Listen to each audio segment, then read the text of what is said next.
All right, so in the introduction, we basically have the story that is in many ways a sequel to Wiki Church, which talks about how Victory grew from a church of 165 people to 50,000. And that story really tells the discipleship culture of what happened at Victory over a 25-year period. And in many ways, this book tells the story of what happened the next month. The introduction talks about what happened the month after. So after there's a big 25-year anniversary service, the leadership got together the month after and began looking at what was going to happen in the next 25 years. And that's really sets up the story of how they realized that in many ways things look like they were going really well, but there's actually a leadership problem.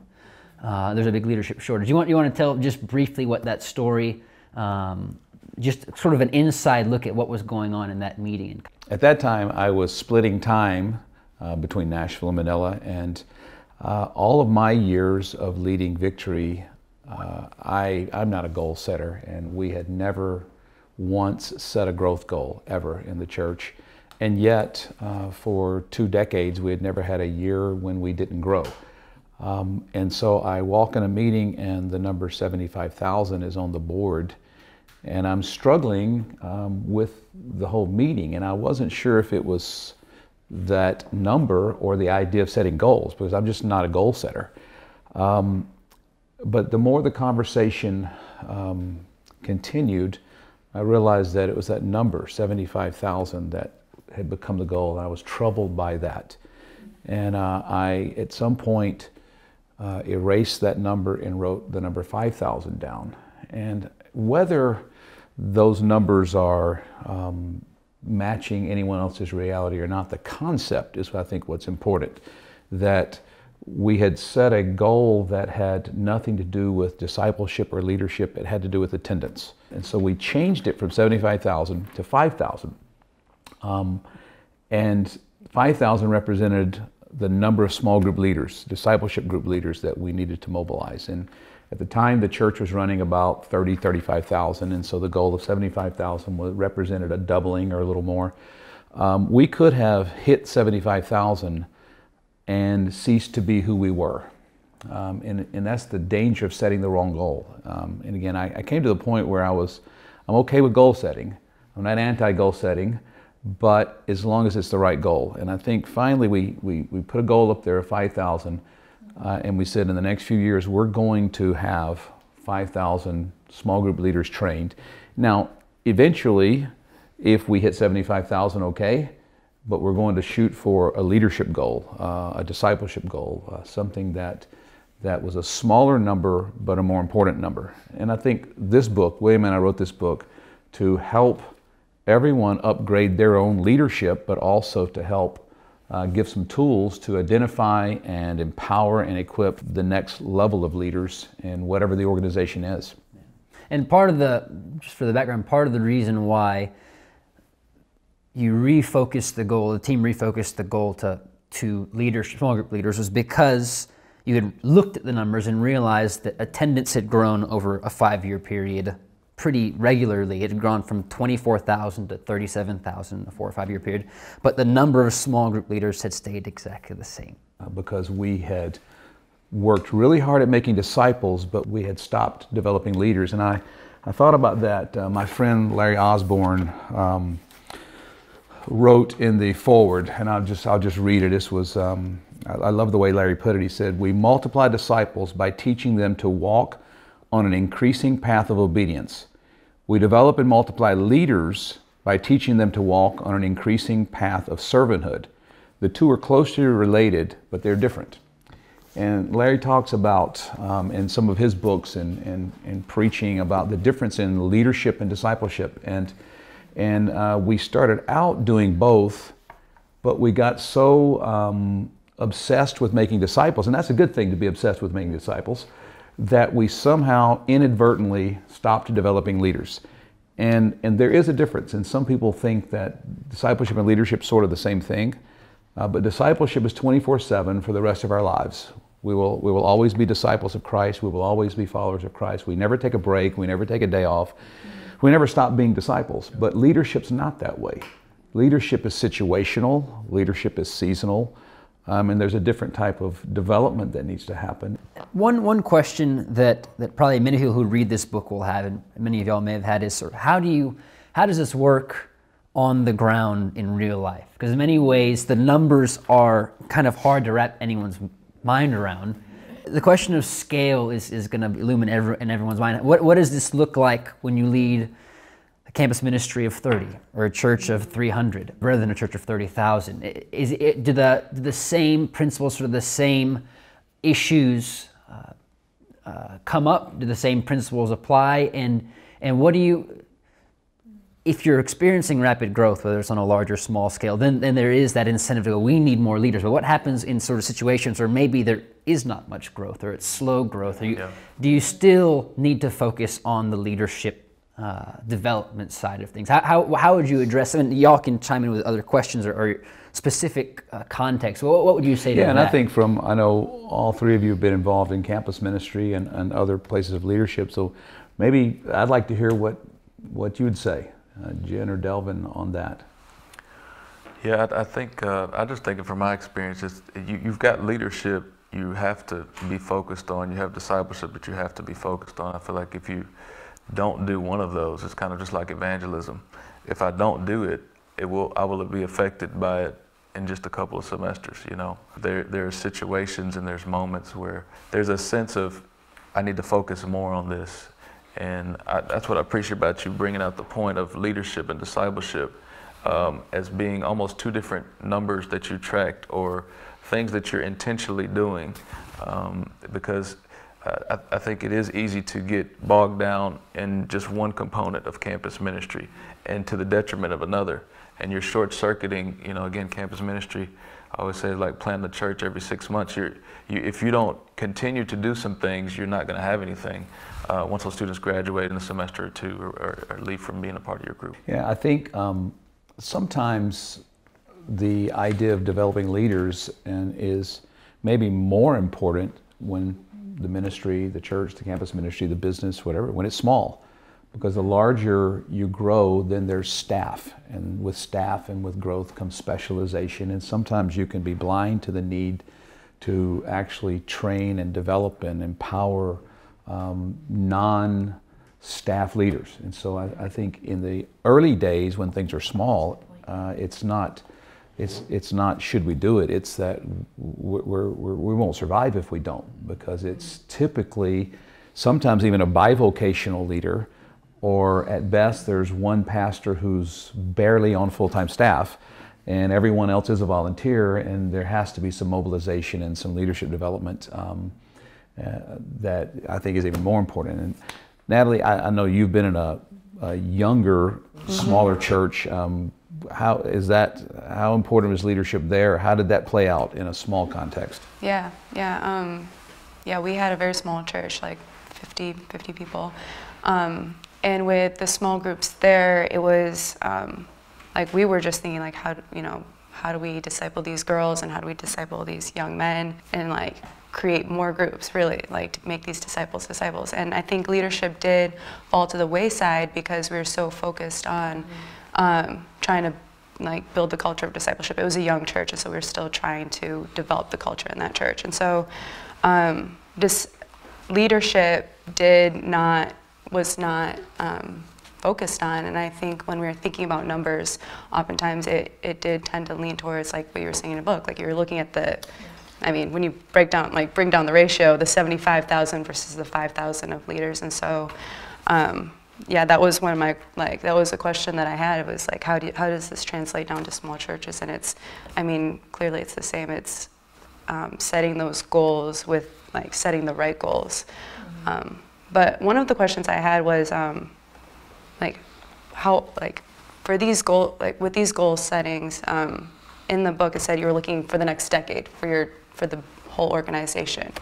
For churches, how often should they be defining and clarifying these goals and re-looking at them and analyzing these? Because I think often it happens as you go, oh my gosh, we need to be looking at this. Yeah, I think you're asking the wrong person probably about anything about goals. But I think I think we always have to adjust whether we're setting the right goals and the right targets, and we're, again, whether we have a specific numerical target, that's okay. But I think that we are emphasizing leadership development and discipleship, that we're emphasizing empowering and equipping at the same time. Mm-hmm. So I think the evaluation has to go on constantly, where are we overemphasizing one and ignoring the other? But I think no matter what the organization, I think we have to keep leadership development and leadership mobilization and leadership empowerment at the heart of it all the time. I had a question on talking about growth and how to do the scale thing. I can't remember if it's in this introduction or maybe it's in a later chapter. You talked about that there was a ratio between small group leaders and church members. And at one point it was like around 10, and that was what was considered. And as it inched toward 13, 14, that's when kind of alarm bells. So that kind of thinking, was there a conversation that happened amongst the leadership team that said, okay, this is what we think a healthy small group size is or isn't? Or was that just a kind of an unction or a I just don't think that's the way it should be kind of thing? How did that good work? question. It was almost instinctive. And I think we looked at our history and we realized that over several decades that the growth followed the number of small groups.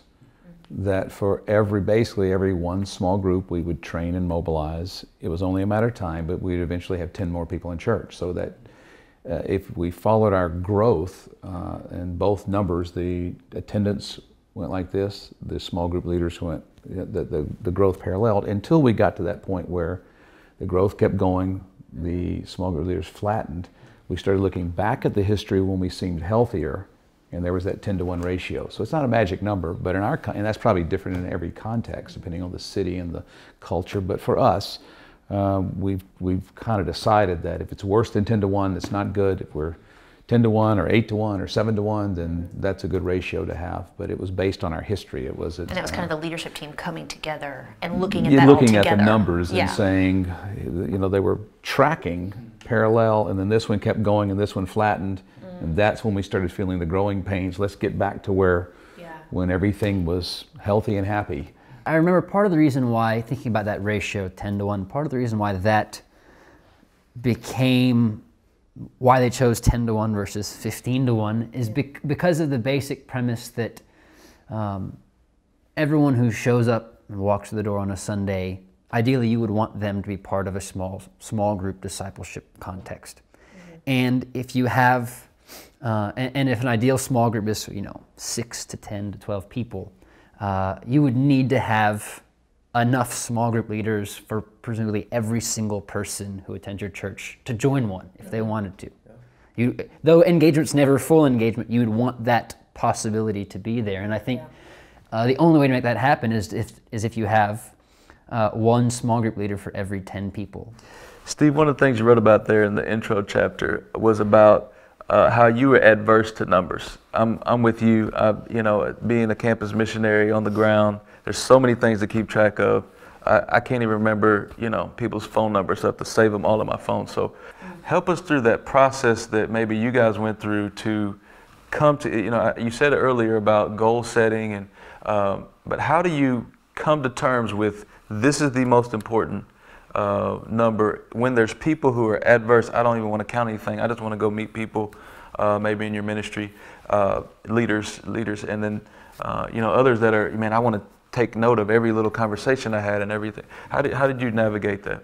Yeah, good question, Delvin. I think we're all going to count something. Every business, every ministry has to count finances. There are things that have to go on the calendar, but we need to choose what matters. And I think for us, or for me, it was based on what we're called to do.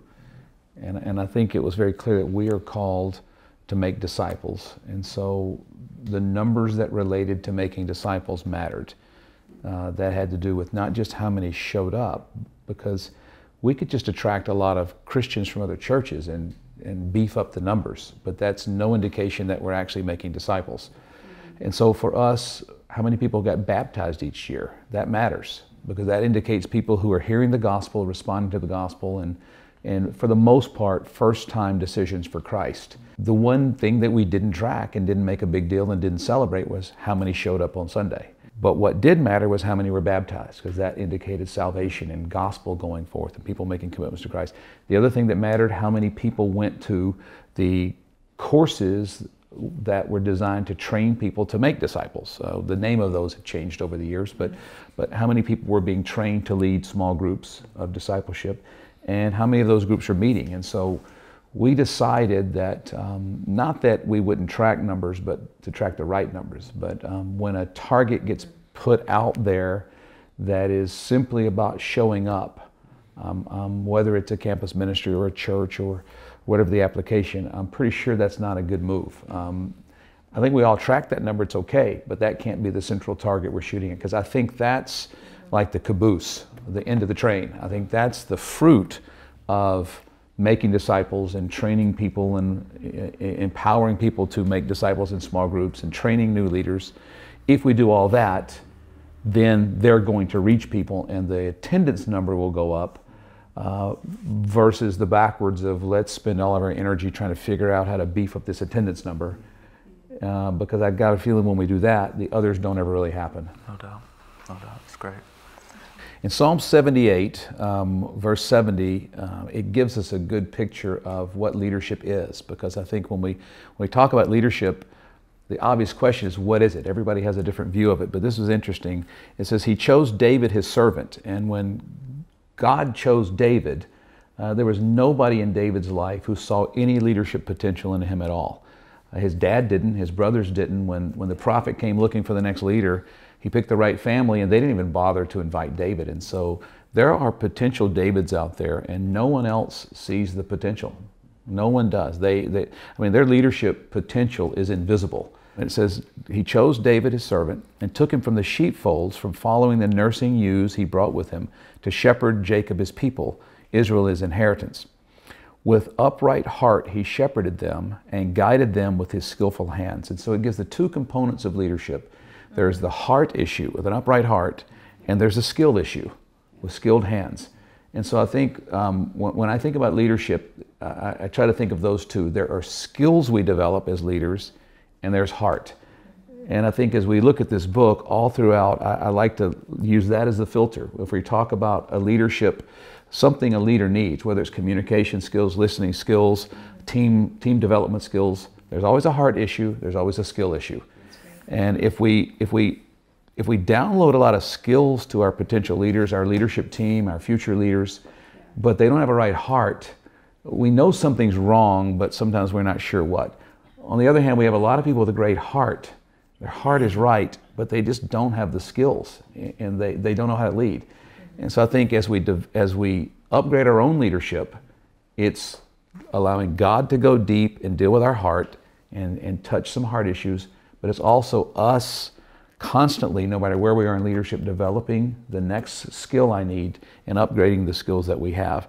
And Delvin, that's why you and I are in, after all the years we've been doing this, we're in preaching school right now at seminary, learning how to preach better. Yeah. It's skills that we both recognize we need to develop, but there's also the heart. And so I think as we work with potential leaders, we have to keep both of those in mind. Don't be fooled by someone with great skills if the heart's not right.